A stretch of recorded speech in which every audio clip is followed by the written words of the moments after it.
자, 이번에는 여러분들과 함께 경영 분석이라든지 투자에 대한 분석들에서 중요한 부분을 한번 살펴보도록 하겠습니다. 자, 우선적으로 재무 분석입니다.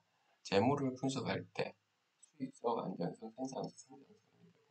그래서 수익성은 돈을 버는 능력, 그 다음 안전성은 지급 능력이 있느냐 없느냐, 그죠? 그 다음에 생산성, 자원을 얼마나 유용하게 활용했는가, 성장성은 실적은 증가했는지, 그래서 경영 분석입니다. 경영 분석은 이렇게 재무 분석에다가 인력과 인맥, 기업 평가, 수치화할 수 있는 부분을 포함한 것을 경영 분석이라고 하죠. 그래서 이게 관점은 내부 분석과 외부 분석, 외부 환경 분석으로 또 나뉘게 되는데, 내부 분석은 기업 내부의 경영자나 관리자가 필요해서 하는 분석이고요.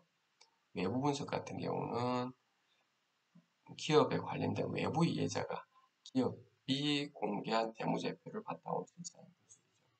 투자자, 주주, 은행 등 금융기관이라든지 감사인이라든지 세무서 이런 거죠. 외부 환경을 분석하는 것은 자사의 외부 환경을 분석을 하는 거죠. 그래서 분석을 통해서 기회 요인과 그 위험 요인을 가려내는 거죠. 그래서 자사의 외부 상황을 이해하는 것은 경영 전략상에 매우 또 중요하죠. 그 다음에 기계 분석하는 이제 실수 분석과 또 기법 중에서 비율 분석이 있는데 실수 분석은 숫자로 표현하는 거고요. 비율 분석은 서로 관련된 데이터 간의 비율을 이용해서 실시하는 분석인 거죠. 그리고 또한 그 기간에 따라서는 정태 분석과 동태 분석이 있는데 정태 분석 같은 경우는 한 회계 기간 또는 한 시점의 데이터를 어떤 바탕으로 실시하는 것인데 그래서 동태 분석은 두 회계 기간 이상의 데이터를 바탕으로 지금 비교하여 분석하는 거죠. 다음 매출 총이익률과 당기순이익률인데요. 동종 회사의 수가 이렇게 좀 볼 수 있죠. 매출 총이익률은 매출액에 대한 매출 총이익 곱하기 100이죠. 그 다음에 당기순이익률은 매출액에 대한 당기순이익 곱하기 100이죠. 자, 변동비와 고정비 요단 봅시다. 변동비 같은 경우는 매출이 늘어나면 증가하고 줄면 감소하는 비용인 거죠. 집합 건물에서는 우리가 전기, 가스, 수도 요금을 쓰죠. 고정비는 매출과 상관없이 일정한 금액이 되는 비용인 거죠. 예를 들어서 매출 대비 60%의 변동비가 발생.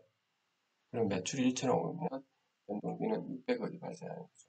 그리고 그거 빼고 나면 나머지로는 공원이익이 400억인 거죠. 이렇게 이야기하는 거죠. 매출액에서 변동비를 뺀 이익을 공원이익이라고 하는 거거든요.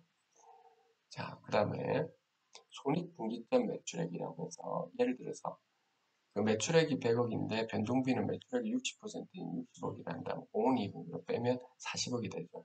고정비 15분에서 영업이익이 30억 원 나오죠. 그러면 영업이익이 0이 되는 손익분기점 매출액은 어떻게 되느냐 이건데 공원이익이 지금 현재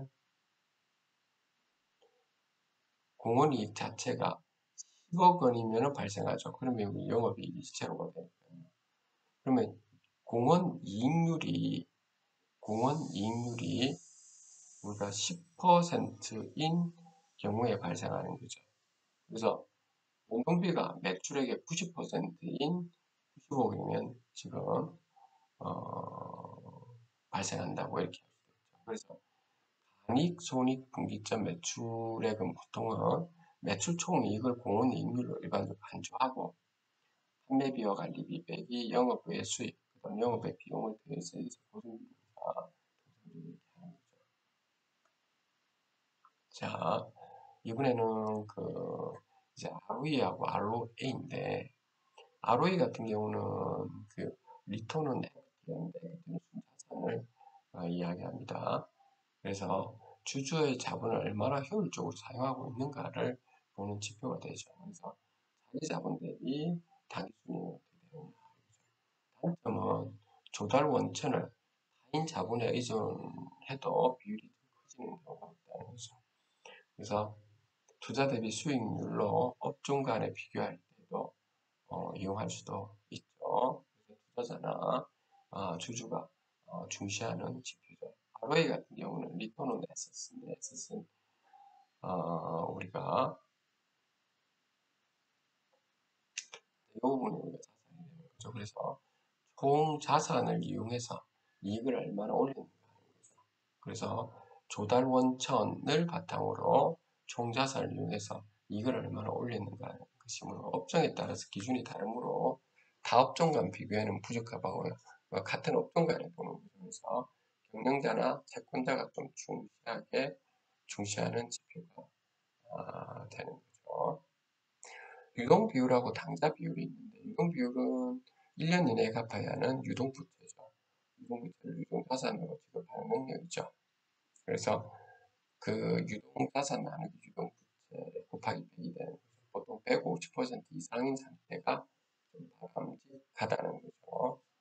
단점은 황금 가능성이 다소 낮은 것도 포함되어 있다는 거예요. 예를 들어 상품이나 제품인 거죠. 판매를 예상하고 매입했거나 제조하는 것이지만 그것들이 모두 1년 내에 팔린다는 보장이 없는 거죠. 그래서 우리는 당좌 비율, 당좌 자산으로 1년 이내에 상환해야 하는 돈에 대한 지급 능력이죠. 그래서 당좌 자산은 현금 및 단기간에 현금으로 바꿀 수 있는 특별한 자산을 모아놓은 것이죠. 그래서 당좌 자산 나누기 유동부채 100 이상인 상태가 바람직하다라고 하는 것이죠.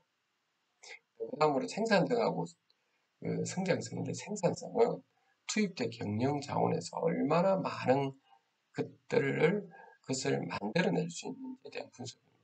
그래서 직원 1인당 매출액을 총 직원 수분의 매출액을 총 직원 수분 나눠주면 되는 거죠. 그다음 만약에 이랬는데 만약에 직원 1인당 매출액이 낮다라고 하는 경우는 위기 상황인 거죠.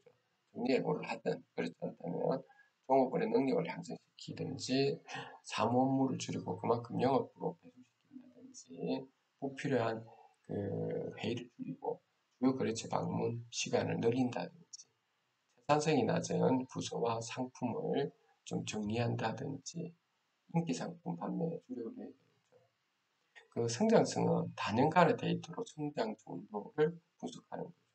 예를 들어서 매출액 증가율은 단기 매출액 빼기 정기 매출액을 나누기 정기 매출액 곱하기 100을 해주면 되는 거죠. 마지막으로 기업의 숫자는 비즈니스의 열쇠가 되죠. 그래서 숫자 없이는 객관성도 없는 거고요. 어느 부서 간의 숫자 관리가 굉장히 중요하다는 겁니다. 그리고 숫자는 자금 제공을 위한 판단 자료가 되고 회계는 숫자를 정리하는 규칙이다. 오늘은 재무 분석에 대해서 전반적으로 한번 살펴보았습니다. 감사합니다.